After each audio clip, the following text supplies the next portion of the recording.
Hi everyone, I hope you are having a great Friday.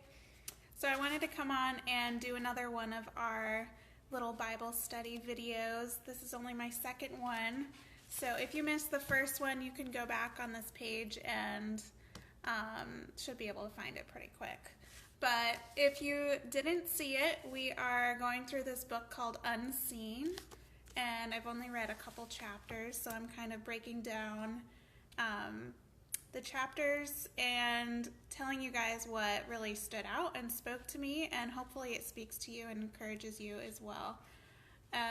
So I wanted to just kind of go over a couple things that really stuck out to me. If you're watching this live, just comment live. If you're watching the replay, comment #replay. And tell me what you guys are up to this weekend. I don't have any plans, so I'm just gonna do whatever I want. And Ken has Memorial Day off, so hopefully we'll be able to do something fun. So the first point I wanted to kind of go over was it's God who gives us this craving to be known, to realize that we do matter. This whole book is talking about when we're in times in our lives where we feel like we're unseen, whether you're stuck in a job where you feel like you're not using your gifts, or if you're just in total mom life zone and feel like you're kind of stuck or just hidden in some way. This book is just saying that God still sees you, and he wants to really use that hiddenness to grow in him, grow in love with him. So I want to read this paragraph. We mattered before anyone else knew us, before we even had breath. David knew this. For you formed my inward parts, you covered me in my mother's womb. That's Psalm 139:13. We were conceived and we grew in hiddenness. My frame was not hidden from you when I was made in secret and skillfully wrought in the lowest parts of the earth. That's verse 15. And verse 16 says, your eyes saw my substance being yet unformed. It says, even in our natal hiddenness, we had a set of eyes on us. We lived for that one set of eyes. And within the hiddenness of the womb, God gives us a glimpse of a forever truth, the truth that quickens and multiplies in secret. So even before we are born, we are in hiddenness, and the only one who actually sees us is God, who's the only one that matters for us to be seen by anyways.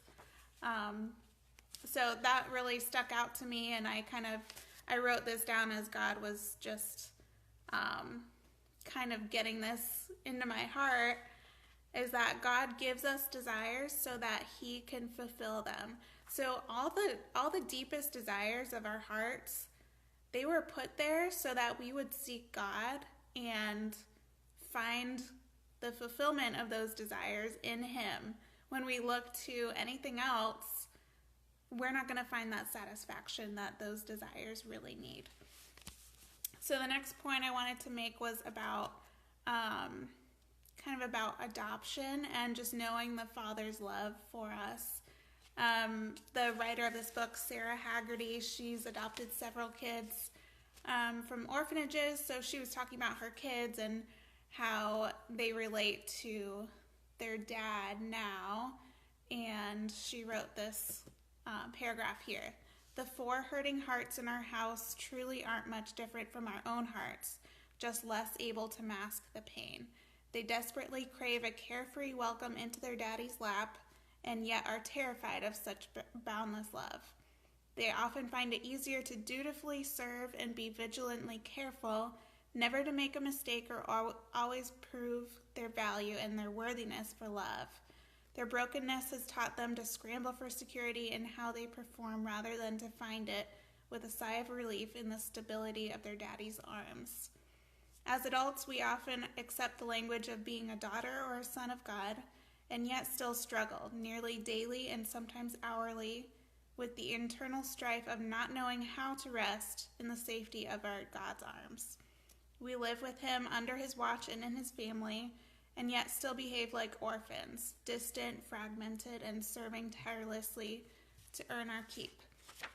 And then she talks a little bit further about the story of Mary and Martha. And if you're not familiar, it's Mary and Martha had Jesus at their house, and Martha was distracted by just serving. She didn't get the concept that Jesus was there, so it would have been more beneficial for her to just not worry about all the stuff that needs to be done and just sit at his feet like Mary did. And it says that Mary wasted herself on Jesus. And it says, so often in our scurry to serve, we forget our starting place, the one thing that is needed, and that is just to be with Jesus. And last but not least, at the very end, it just says, how we respond when we are hidden by God is everything.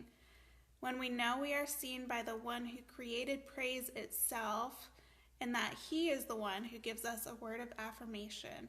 When he is the one who notices us pouring ourselves out in secret, we realize that this is what we craved all along. We hear his applause, we are celebrated, and something inside of us comes alive.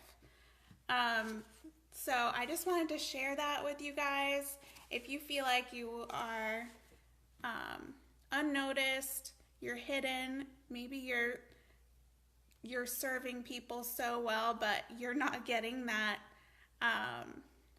like that recognition, that applause that you really crave, and we all crave that in some way or another. Just know that God, that's right where God wants you right now, and he sees you and he loves you just the way you are. You don't have to do anything to become worthy of that love, because you already are. So if this encouraged you or spoke to you in any way, please share it. If you have any other thoughts on this, or if you're reading the book and some other things stuck out to you, please just share that so we can all be encouraged by that, and hope you all have a great rest of your Friday.